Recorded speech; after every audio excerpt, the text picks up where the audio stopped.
بسم الله الرحمن الرحيم. الحمد لله كما ينبغي الجلال وجهه وعظيم سلطانه، والصلاة والسلام على نبينا محمد وآله. هي فضائل الأعمال جيكو أسانجو سلسلة هي سورو نمبر فضائل الأعمال أجي جيكو سورو نمبر فضل قراءة القرآن جو كدو ثوابا أي أساكي پڑھنو केतिरो आहे इहो अलाह जी तरफ़ां असांखे हुकुम क़ुरान में त अलाह साईं क़ुरान में जिथे किथे चए थो त क़ुरान पढ़ो, क़ुरान जो यानी विसारियो न, क़ुरान खां परे न थियो। जिथे किथे अलाह ताला क़ुरान में जिथे किथे चए थो त क़ुरान पढ़ो, असांखे हुकुम, नबी खे हुकुम।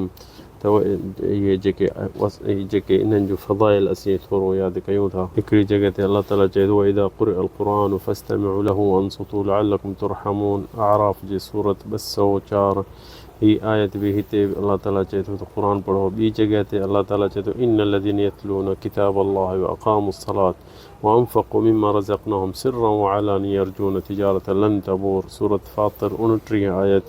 हिते बि अलाह साईं चए थो उन्हनि जो मदद थो करे, उन्हनि जो चङायूं थो ॿुधाए जेके माण्हू तदब्बुर बि कनि था ऐं क़ुरान बि पढ़नि था। त अलाह साईं चए थो त उन्हनि खे तिजारत अहिड़ी आहे जो उन्हनि जी तिजारत कॾहिं नुक़सान में न वेंदी। इहा सूरत फातिर 29 आयत। वरी ॿी जॻह ते अलाह ताला हिते चए सूरत साद में उहा बि 29 किताबुन अंज़लनाहु इलैका मुबारकन लियदब्बरू आयातिही व लियतज़क्करू उलुल अलबाब। ही सूरत साद 29 इहा बि आयत आहे। हिते बि अलाह ताला चए थो त ही किताब, ही क़ुरान जेको मूं तव्हां ॾे नाज़िल कयो त इनखे सम्झो ऐं लियदब्बरू तदब्बुर कयो, हिनखे सोचियो सम्झो, तफ़सीर पढ़ो इन जे आयतुनि खे। वले तज़क्करू उलुल अलबाब, जेके सोचण वारा हूंदा, सुरजल माण्हू हूंदा, उहे हिन खे पढ़ंदा। ईअं काफ़ी जिथे किथे अलाह ताला हिन जो सूरत अल अंफ़ाल में चए थो इन्नमल मुअमिनून अल्लज़ीना इज़ा ज़ुकिरल्लाहु वजिलत क़ुलूबुहुम व इज़ा तुलियत अलैहिम आयातिही ज़ादतहुम ईमानन व अला रब्बिहिम यतवक्कलून। इहा सूरत अल अंफ़ाल ॿी आयत। अलाह ताला चए थो मोमिन उहे आहिनि जेके जिथे क़ुरान पढ़िजे थो त हुननि जी जेकी जान आहे सॼी हुननि जो ख़ुशू थींदो, ख़ुदो थी थो वञे ऐं अलाह ते हुननि जो तवक्कुल वॾो आहे।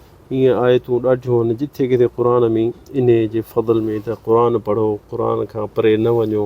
इंसानु कोशिशि करे त हर रोज़ु ज़रूरु क़ुरान जो मुंहुं ॾिसे। घणी हिकिड़ो पनो रुॻो पढ़े न त बि यानी इहो बि घटि में घटि आहे। उलमा त चवनि था त न सिपारो हिकिड़ो हर रोज़ु पढ़े, यानी इहो कम से कम। असीं चवंदा माण्हुनि खे रुॻो हिकिड़ो पनो पढ़नि न त बि हुननि जी दिलि ज़िंदा रहंदी। छो जो जेतिरो इंसानु क़ुरान खां परे थो थिए उहो इंसान जी यानी जेकी दिलि आहे मरी थी वञे। जीअं सूरत अल क़मर में अलाह ताला चए थो वलक़द यस्सरनल क़ुरआन लिज़्ज़िक्रि फ़हल मिन मुद्दकिर। सूरत अल क़मर 17 आयत में अलाह साईं चए थो किताब क़ुरान जेको मूं नाज़िल कयो ॾुखियो कोन्हे इंसान जे उनखे पढ़े ऐं यादि करे आख़िरत। जीअं हदीस आहे त जेको क़ुरान पढ़ंदो मन क़रअ हर्फ़न मिनल क़ुरआन त उनखे 10 दर्जा मिलंदा। अलिफ लाम मीम 3 अखर आहिनि। जेको हिकिड़ो इहे तूं अलिफ लाम मीम रुॻो पढ़ंदे त तोखे 30 दर्जा अलाह ताला तोखे सवाबु मिलंदो ॾींदो इन शइ जे लाइ।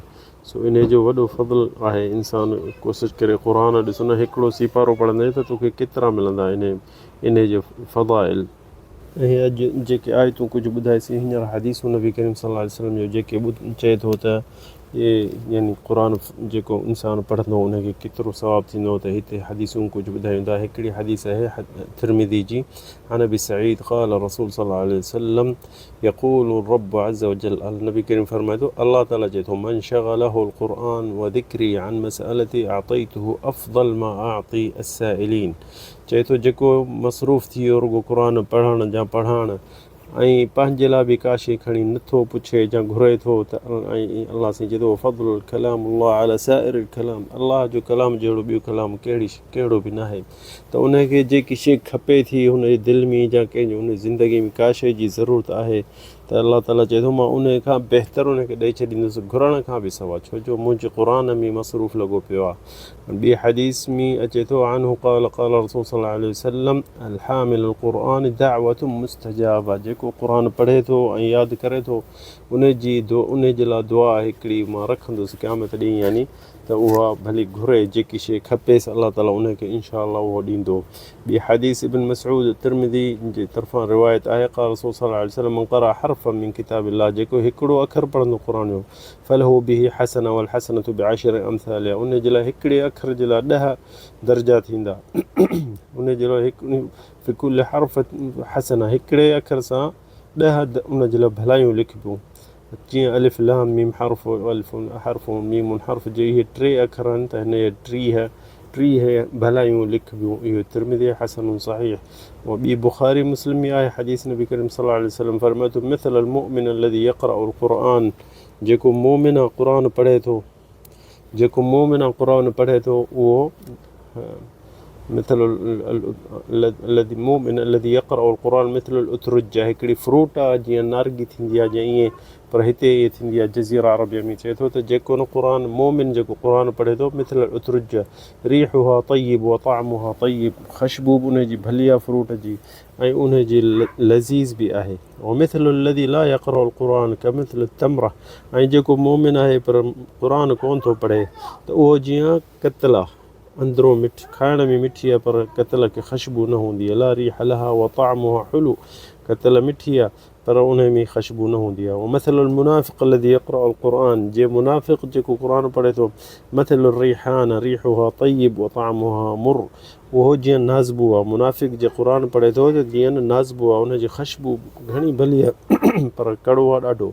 मसल अलज़ी ला यक़रअुल क़ुरआन कमसल अल हंज़ला लैस लहा रीहुन व ताअमुहा मुर, ऐं जेको नथो क़ुरान पढ़े त उहो हंज़ला जेको मितेर वांगुरु थींदी आहे, वल ज़मीन ते मींहनि खां पोइ फुटंदी आहे, कड़ी हूंदी आहे, गिदरीअ वांगुरु नंढड़ी हूंदी आहे पर कड़ी ॾाढी हूंदी आहे। उन में नबी करीम फरमायो थो जेको क़ुरान नथो पढ़े उहो उन वांगुरु आहे, उन में न ख़ुशबू ऐं कड़ी ज़हर।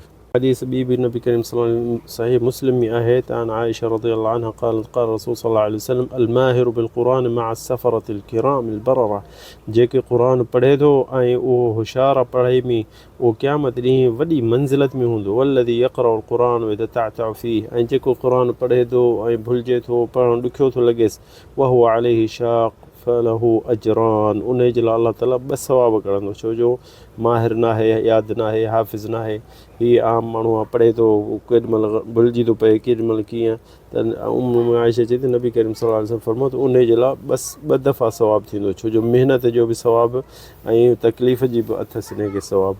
ॿियों हदीस आहे इब्न हिब्बान सहीह जाबिर रज़ियल्लाहु अन्हु अन नबी सल्लल्लाहु अलैहि वसल्लम चए थो अल क़ुरआन शाफ़िउन मुशफ़्फ़अ, क़ुरआन जेको आहे क़यामत ॾींहुं पाण बि शफ़ाअत कंदो ऐं अल्लाह सां उनजी शफ़ाअत बि क़बूल कंदो। शाफ़िउ मुशफ़्फ़अ वमा हल मुसद्दिक़ुन मिन जअल अमामहु क़ादहु इलल जन्नह, ऐं जे क़ुरान दुनिया में पढ़ियो ऐं अॻियां कई उन ते अमल कई त उनखे सिधो जन्नत ॾे वठी वेंदो, इलल जन्नह। वमन जअलहु ख़ल्फ़ ज़हरिही यसुक़हु इलन नार, ऐं कमा क़ाल सल्लल्लाहु अलैहि वसल्लम जेको क़ुरान नथो पढ़े ऐं क़ुरान खे पोयां करे छॾी त उहो क़ुरान उनखे दोज़ख ॾे सिधो धिके वठी वेंदो।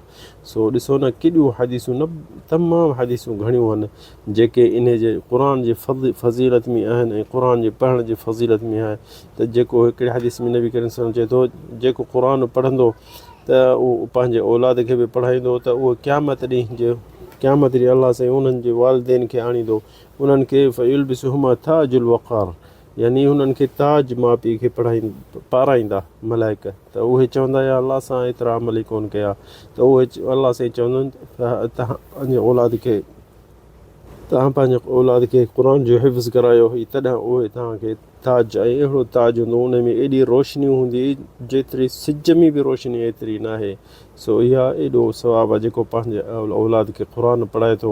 ॾिसो न अॼुकल्ह पंहिंजे औलादनि खे अंग्रेज़ी सेखारीनि था, बाक़ी क़ुरान कोन था माण्हू पढ़ाइनि, इहा वॾी मुसीबत आहे।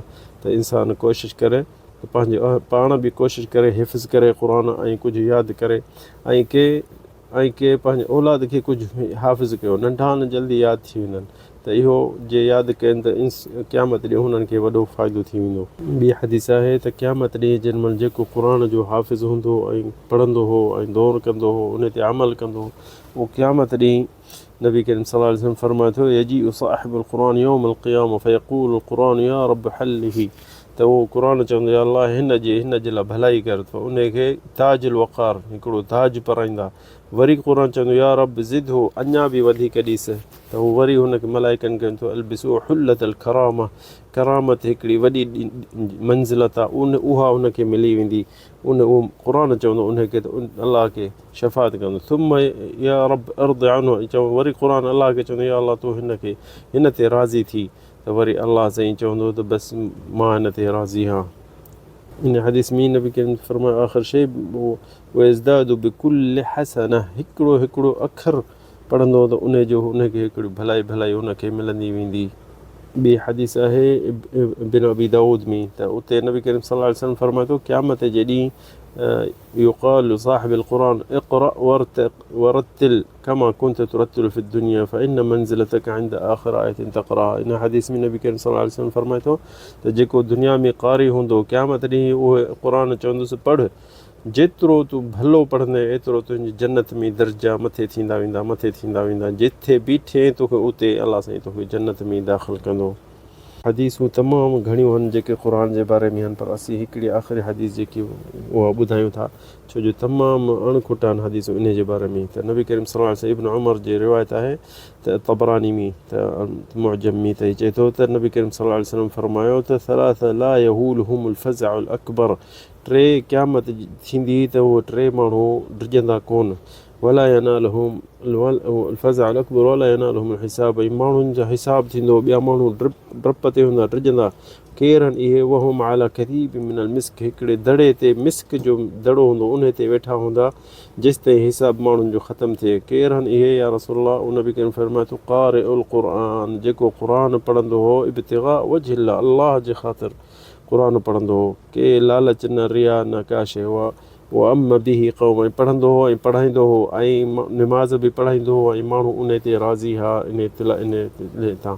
वदाइन यदउ इला सलवात इब्तिग़ा वजहिल्लाह, ऐं ॿियो माण्हू कहिड़ो आहे या रसूलल्लाह चई त जेको माण्हुनि खे चवंदो हो निमाज़ पढ़ो, अलाह जे घर ॾे हलो, इन जो बि अलाह ताला इहो डपु उन खां परे कंदो हो। वअब्दुन अहसन फ़ीमा बैनहु व बैन रब्बिह व फ़ीमा बैनहु व बैन मौला, ऐं ॿिया टियों नंबर कहिड़ो आहे, जेको अलाह सां चङो हलियो, क़ुर पढ़ी ऐं उन ते अमल कई ऐं माण्हुनि खे बि तकलीफ़ न ॾिनई।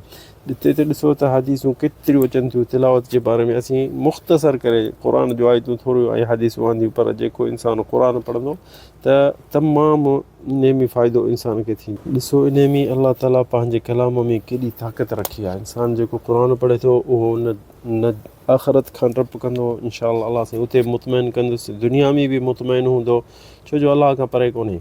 ऐं जेॾीमहिल बि हू हुनखे कंहिं जिन्नात खां डिॼंदो, हुनखे नज़र खां डिॼंदो, छो जो हुनखे दिलि में वॾी ताक़त आहे हिकिड़ी। कहिड़ी ताक़त आहे? क़ुर जी। ऐं जेतिरी क़ुर में ताक़त आहे, सॼी दुनिया जूं ताक़तूं ख़तमु थी थियूं वञनि ऐं बीही थियूं रहनि ऐं कमु नथियूं कनि, पर क़ुर जी वॾी ताक़त आहे। ऐं हदीसूं तमामु घणी थो अचनि, ख़ैरुकुम मन तअल्लमल क़ुरान व अल्लम, नबी करीम फरमाए थो त जेको भले में भलो तव्हां उहो आहे जेको क़ुर पढ़ियो ऐं पढ़ायईं। ईअं हदीसूं तमामु घणियूं आहिनि, पर असांजो मौज़ू जेको मुख़्तसर हूंदो आहे फ़ज़ाइल अअमाल, जेको अॼु हो क़ुर जे बारे में 16 नंबर हिसो। अलाह ताला असांखे तव्हांखे तौफ़ीक़ जे, हिदायत जे ऐं अमल जे, ऐं क़ुर खां परे न करे जेसि ताईं हिन दुनिया मां अखियूं ॿुटूं। हाज़ा वल्लाहु अअलम, सल्लल्लाहु अला सय्यिदिना मुहम्मद।